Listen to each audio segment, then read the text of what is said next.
Well, I start as a kid with 4 years old driving go-karts and just progressed to it until I decided to come then to England. I was 21 by then, did my first season here in England with single-seaters and went on. Were you always good, even as a young lad? I was very competitive and I always had lots of success throughout the go-kart times. I had a big advantage because as I start as a kid, I could only compete almost 9 years after I start training and testing because of the minimum age then was 13 years old. And when I did my first race, I already had a lot of experience behind me, which helped me a lot. And as a matter of fact, I won my first race. It was 1st July 73, and went on. I tried to win a few times the Brazilian titles, and I eventually managed to win the championship in Brazil 3 times, and the South American Championship twice, and the Pan American Championship once, always in go-karts. And twice I was runner-up on the World Championship go-karts, and then I switched on to the Formula Fords here in '81. It was a hobby only at the beginning, and the purpose was to continue to be a hobby, stay as a hobby, but of course the fact that I was competitive and was successful then, and at that time Fittipaldi was also successful in Formula One.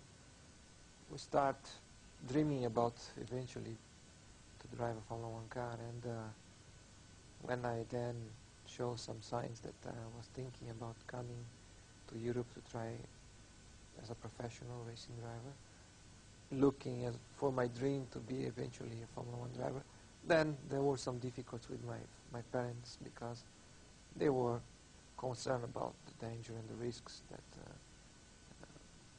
would happen eventually if I managed to get to Formula One. It's a lot safer today than it was a few years ago. The technology has been developed and implemented into the Formula One cars. The rules have been steadily improving the safety for us. Fortunately today, when you happen to have a technical failure or a driver error and an incident or an accident happens, we are well protected by the strength of the new cars. As well, the new regulations for circuits, improving safety on the circuits itself. But it's never enough because, of course, we're going at high speeds and cars are getting faster and faster as well. And we need continuously to accommodate the rules, try to control somehow the speed of the cars year by year. But surely it's a lot safer today than it was 5, 10, 20 years ago. I think in every sort of activity, as the world goes on, technology gets developed in any kind of activity and helps to improve performance, be it the machine itself or even the man performance.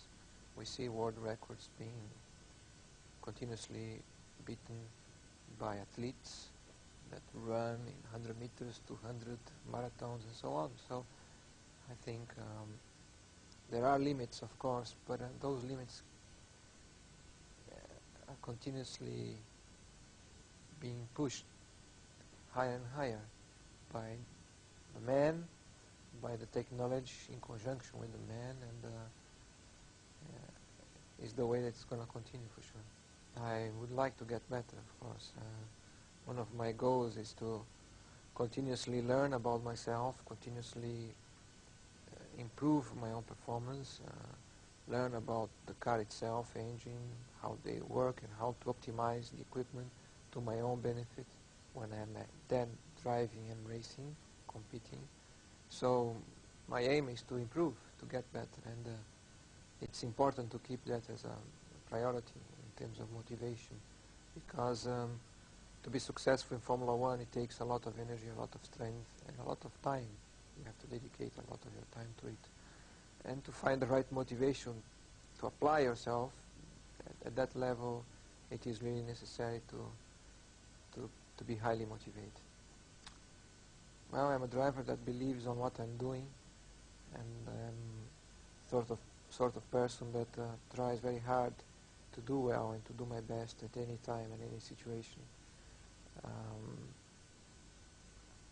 I believe I have done reasonable well, and at the same time I believe I can do better.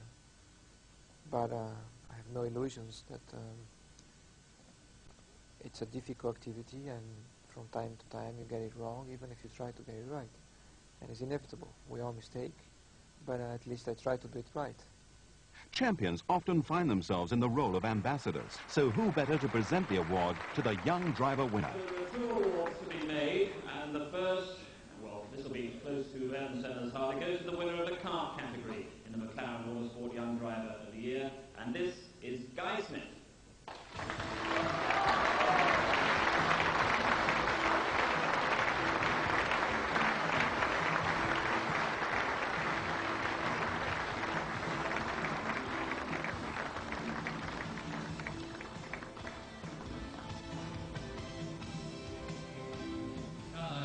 Congratulations from all of us. Am I right in saying you were driving today?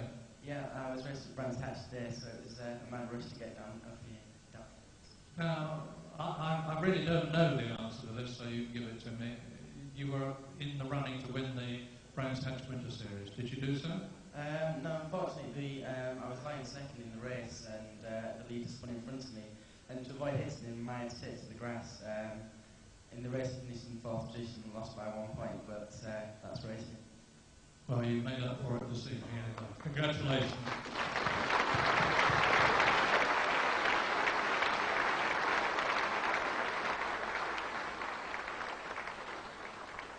And so, to the winner of a big prize, £20,000 to help in developing a racing career, testing opportunities and instruction to do the same. The McLaren AUTOSPORT Young Driver of the Year for 1991